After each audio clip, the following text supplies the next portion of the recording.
ಕಣ್ವರ ಹಿತೋಪದೇಶ ಅನ್ನುವ ಒಂದು ಸಣ್ಣ ವಿಷಯ.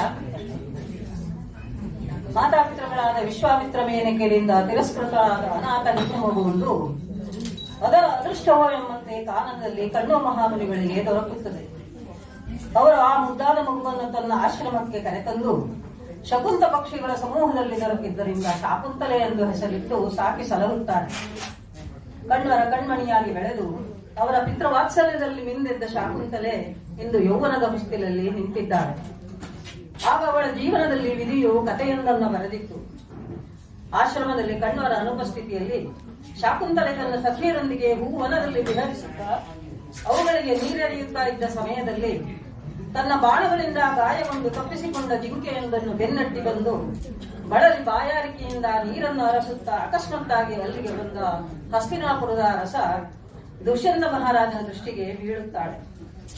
ಆಹಾ, ಶಾಕುಂತಲೆಯನ್ನು ಕಂಡ ದುಷ್ಯಂತ ಮಹಾರಾಜನಿಗೆ ಪ್ರಥಮ ನೋಟದಲ್ಲಿ ಅವಳಲ್ಲಿ ಮೋಹ ಉಂಟಾಗುತ್ತದೆ.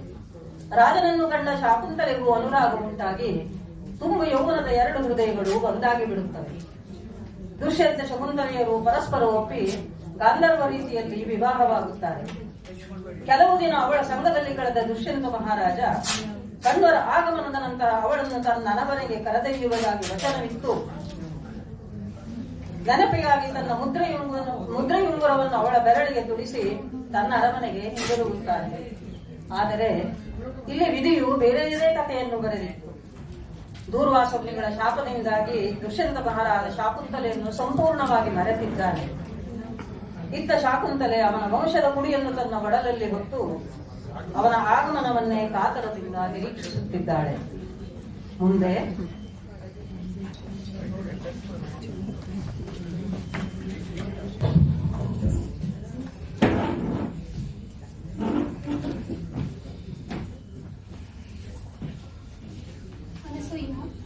ನೋಡಿದೆಯಾ ನಮ್ಮ ಸಖಿ ಶಾಕುಂತಲೆಯನ್ನು? ಸುತ್ತಲಿನ ವಾತಾವರಣದಿಂದ ಹೇಗೆ ವಿಮುಖಳಾಗಿ ಮೈಮರೆತುಕೊಂಡಿದ್ದಾಳೆ. ಹೌದು ಪ್ರಿಯಮ್ಮದೇ, ದುಷ್ಯಂತ ಮಹಾರಾಜನ ಆಗಮನವನ್ನೇ ಎದುರು ನೋಡುತ್ತಿರುವ ಅವಳು ಬೇರೆ ಯಾವುದರಲ್ಲೂ ಆಸಕ್ತಿ ತೋರಿಸುತ್ತಿಲ್ಲ. ಮುದ್ದು ಜಿಂಕೆಗಳ ಒಟ್ಟಿಗೆ ಆಡುತ್ತಿಲ್ಲ, ಹಸುವು ಕರಿಗಳಿಗೆ ಮೇಯನ್ನು ಅನಿಸುತ್ತಿಲ್ಲ. ಅಷ್ಟೇ ಅಲ್ಲ, ನಮ್ಮೊಂದಿಗೆ ವನವಿಹಾರಕ್ಕೂ ಬರುತ್ತಿಲ್ಲ. ಅವಳು ಈ ರೀತಿ ಮೈಮರೆತುಕೊಂಡಿರುವುದರಿಂದಲೇ ದುರ್ವಾಸ ಮುನಿಯ ಶಾಪಕ್ಕೆ ಗುರಿಯಾಗಬೇಕಾಯಿತು. ಕಣ್ಣೆದುರಿಗೆ ಈ ಘಟನೆ ನಡೆದರೂ ನಾವು ಅಸಹಾಯಕರಾಗಿ ಬಿಟ್ಟೆವೇ. ಚಿಂತಿಸಬೇಡ ಸಖಿ, ನಾವು ಅವರ ಕಾಲಿಗೆ ಬಿದ್ದು ಶಾಪ ಪರಿಹಾರವನ್ನು ಕೇಳಿದ್ದೇವಲ್ಲ.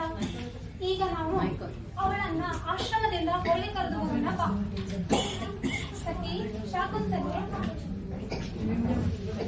ಶಾಕುಂತಲೆ ಬಾ, ಹೊರಗಿನ ಉಲ್ಲಾಸದ ವಾತಾವರಣವನ್ನು ನೋಡೋಣ ಬಾ. ಹೇಗೆ ತಂಪಾದ ಗಾಳಿ ಬೀಸುತ್ತಿದೆ, ಬೆಳಗಿನ ಸೂರ್ಯನ ಹೊಂಗಿರಣಗಳು ಹೇಗೆ ನಡೆಯುತ್ತಿವೆ ನೋಡೋಣ ಬಾ. ಬಾ ಸಖಿ, ಇಂಥ ಸುಂದರವಾದ ವಾತಾವರಣದಲ್ಲಿ ವಿಹರಿಸೋಣ ಬಾ. ಬೇಡ ಸಖಿಯರೇ, ಬೇಡ. ಈ ತಂಪಾದ ಗಾಳಿಯು ನನಗೆ ಹಿತವನ್ನ ನೀಡುತ್ತಿಲ್ಲ. ಈ ಸೂರ್ಯನ ಬೆಳಕಿನ ಹೊಂಗಿರಣದಲ್ಲಿಯೂ ನನ್ನ ಮೈ ಸುಡುತ್ತಿದೆ. ನಿಮ್ಮಿಬ್ಬರ ಸಂಘವೂ ಸಹ ನನಗೆ ಮುದವನ್ನ ನೀಡುತ್ತಿಲ್ಲ. ಬೇಡ ಸಖಿಯರೇ, ಬೇಡ.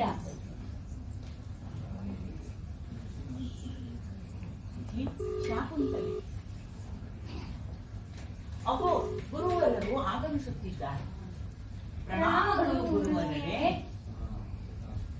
ಅನಸೂಯ, ಪ್ರಿಯಂವರೇ, ಎಲ್ಲಿ ನಮ್ಮ ಮುದ್ದು ಮಗು ಶಾಕುಂತಲೆ? ನಮ್ಮ ಆಗಮನವಾದ ಕೂಡಲೇ ಅಪ್ಪ ಎಂದು ಓಡಿ ಬರುತ್ತಿದ್ದ ನನ್ನ ಕಂದ ಇಂದು ಕಾಣಿಸುತ್ತಿಲ್ಲವಲ್ಲ.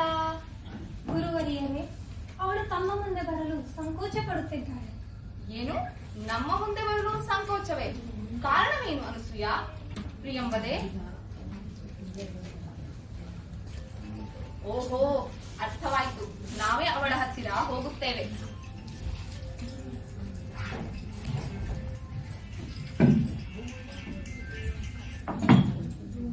ಅಮ್ಮ ಶಾಕುಂತಲೆ, ಇಲ್ಲಿ ಬರ್ತಾರೆ. ಪ್ರಣಾಮಗಳು ಅಪ್ಪ.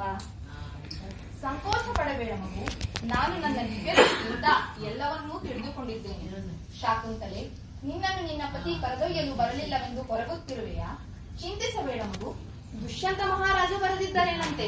ನಾವೇ ನಿನ್ನನ್ನು ಅವನಲ್ಲಿಗೆ ಕರೆದೊಯ್ಯುವ ವ್ಯವಸ್ಥೆ ಮಾಡುತ್ತೇವೆ. ಅಮ್ಮ ಗೌತಮಿ, ಪ್ರಣಾಮಗಳು ಗುರುವರಿಯರೇ. ನನ್ನ ಮಗು ಶಾಕುಂತಲೆಯನ್ನು ಇವತ್ತೇ ದುಷ್ಯಂತ ಮಹಾರಾಜನ ಅರಮನೆಗೆ ಕರೆದೊಯ್ದು ಅವನ ವಶಕ್ಕೆ ಒಪ್ಪಿಸಿ ಬರುವ ಜವಾಬ್ದಾರಿ ನಿನ್ನದು ತಾಯಿ. ಅಪ್ಪಣೆ ಗುರುವರಿಯರೇ. ಆದರೆ ಅದು ನನ್ನ ಸೌಭಾಗ್ಯ. ತಮ್ಮ ಅಪ್ಪಣೆಯಂತೆ ಶಾಕುಂತಲೆಯ ಪ್ರಯಾಣದ ಸಿದ್ಧತೆಗಳನ್ನು ಈಗಲೇ ಮಾಡುತ್ತೇನೆ. ಆದರೆ ತಮ್ಮಲ್ಲಿ ಒಂದು ವಿನಂತಿ. ಅದೇನು ಹೇಳು ತಾಯಿ. ಬಹಳ ದೂರದ ಪ್ರಯಾಣ, ನದಿಯನ್ನು ಸಹ ದಾಟಬೇಕಾಗಿದೆ.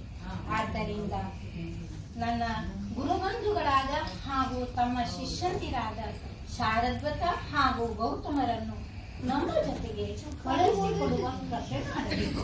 ಆಗಲಿ, ಅದಕ್ಕೇನಂತೆ, ಅವರು ನಿಮ್ಮ ಸಹಾಯಕರಾಗಿ ನಿಮ್ಮೊಂದಿಗೆ ಬರುತ್ತಾರೆ. ಪ್ರಣಾಮಗಳು ಮಾತೆ, ಒಳ್ಳೆಯದಾಗಲಿ.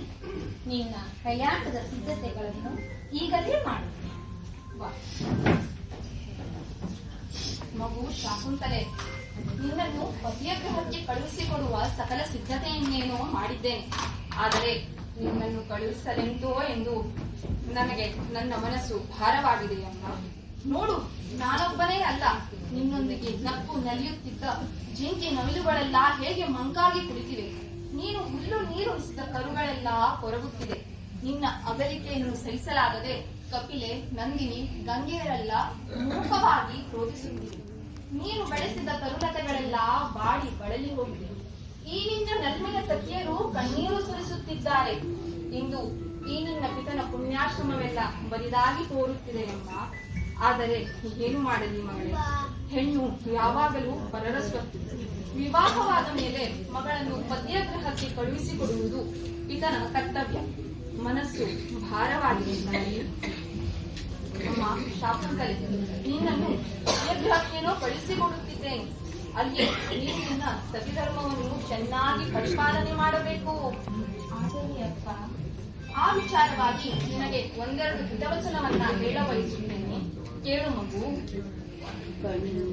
ಹೇಳಿದ ನೀತಿಯ ಶಾಕುಂತಲೆಗೆ ಸುತೆಯೇ ಕೇಳೆಂದೆನು ಪತಿಗ್ರಹಕ್ಕಾಗಿದ ಹೊರಟ ಶಾಕುಂತಲೆಗೆ ಪತಿಗ್ರಹಕ್ಕಾಗಿದ ಹೊರಟ ಶಾಕುಂತಲೆಗೆ ಸತಿ ಧರ್ಮ ನಡತೆಯ ಕೇಳು ನೀನೆನುತ ಕಣ್ವ ಹೇಳಿದ ನೀತಿಯ ಶಾಕುಂತಲೆಗೆ ಸುತೆಯೇ ಕೇಳೆಂದೆನುತ ಮಗಳೇ ನೀ ಬಾರೆಂದು ಬಳಿದಪ್ಪೆಯದೆಸೆಗೊಂಡು ಮಗಳೇ ನೀ ಬಾರೆಂದು ಬಳಿದಪ್ಪೆಯದೆಸೆಗೊಂಡು ಸತಿ ಧರ್ಮ ನಡತೆಯ ತಿಳಿಸುವೆ ನಿನಗಿಂದು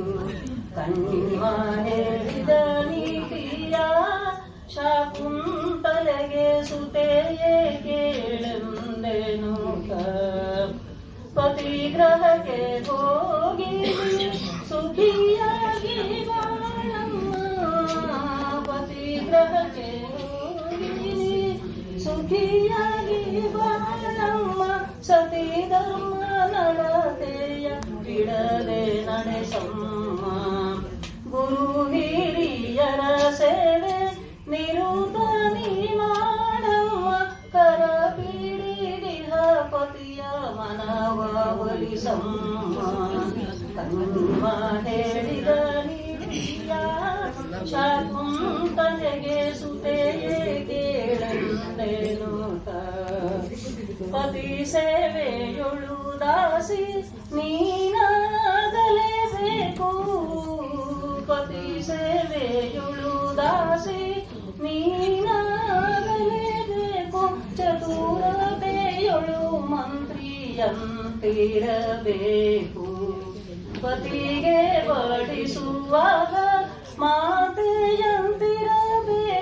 ಪ್ರೇಮ ಸಮ್ಮಿಲನದಿ ರತಿಯಾಗಬೇಕು ಕಣ್ವ ಹೇಳಿದ ನೀತಿಯ ಶಾಕುಂತಲೆಗೆ ಸುತೆಯೇ ಕೇಳೆಂದೆನು ಶಾಂತಿ ಸಹನೆಯುಳು ತಾಯಿಯಂತಿರಬೇಕು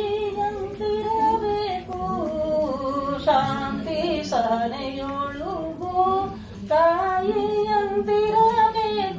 ಘನಶೀಲವಂತೆ ಸದ್ಗುಣಿಯಾಗಬೇಕು ಎರಡು ಕುಲಗಳ ಹೆಸರ ಉಳಿಸಿ ನೀ ಬಾಳಮ್ಮ ಹಡೆದವರೊಡಲ ಸಾರ್ಥಕವಗೊಳಿಸಮ್ಮ ಕಣ್ವ ಹೇಳಿದ ನೀತಿಯ ಶಾಕುಂತಲೆಗೆ ಸುತೆಯೇ ಕೇಳೆಂದೆನು ಮನೆಗೆ ಬಂದ ಕೀರ್ತಿಯ ಆದರಿಸುತ್ತ ಹೋಗು ಮನೆಗೆ ಬಂದ ಕೀರ್ತಿಯ ಆದರಿಸುತ್ತ ಹೋಗು ಮನೆಯೋಳು ಲಕ್ಷ್ಮೀ ದೇವಿ ನೀನಾಗು ಪತಿವ್ರತಾಚರಣೆಯ ಸತತ ನಡೆಸಮ್ಮ ಸತಿಯನ ಸೂಯೆಯಂದಗಲಿ ಬಾಳಮ್ಮ ಕಣ್ವ ಹೇಳಿದ ನೀತಿಯ ಶಾಕುಂತಲೆಗೆ ಸುತೆಯೇ ಕೇಳೆಂದೆನು ಬಾಳು ಕೌಸಲ್ಯಾಗಿ ಬಾಲಕರ ತಾಯಾಗಿ ಬಾಳು ಕೌಸಲ್ಯಾಗಿ ಬಾಲಕರ ತಾಯಾಗಿ ಮಾತೆ ನೀ ಹೋಗಿ ಹರಸಿತ ಕಳುಹಲು ಮಾತೆ ನೀ ಹೋಗಿ ಹರಸಿತ ಕಳುಹಲು ಕಣ್ವ ಹೇಳಿದ ನೀತಿಯ ಶಾಕುಂತಲೆಗೆ ಸತಿ ಧರ್ಮ ನಡತೆಯನು ಶಾಕುಂತಲೆಗೆ ಸತಿ ಧರ್ಮ ನಡತೆಯನು ಪಿತ ಕಣ್ವ ಹೇಳಿದ ಹಿತದ ವಚನವ ಕೇಳಿ ಪಿತ ಕಣ್ವ ಹೇಳಿದ ಹಿತದ ವಚನವ ಕೇಳಿ ಸುತೇಶ ಕುಂತಲೆ ಹೊರಟಳೆ ಪಿತಗೆರಗಿ ಸುತೇಶ ಕುಂತಲೆ ಹೊರಟಳೆ ಪಿತಗೆರಗಿ ಸುತೇಶ ಕುಂತಲೆ ಹೊರಟಳೆ ಪಿತಗೆರಗಿ ಸುತೇಶ ಕುಂತಲೆ ಹೊರಟಳೆ ಪಿತಗೆರಗಿ ಸುತೇಶ ಕುಂತಲೆ ಹೊರಟಳೆ ಪಿತಗೆರಗಿ ಅದು ನನ್ನ ಬೆರಳಿನಲ್ಲಿಯೇ ಇದೆ ಕಜ್ಜಿ. ಅದನ್ನ ತುಂಬಾ ಜೋಪಾನವಾಗಿ ನೋಡಿಕೊ.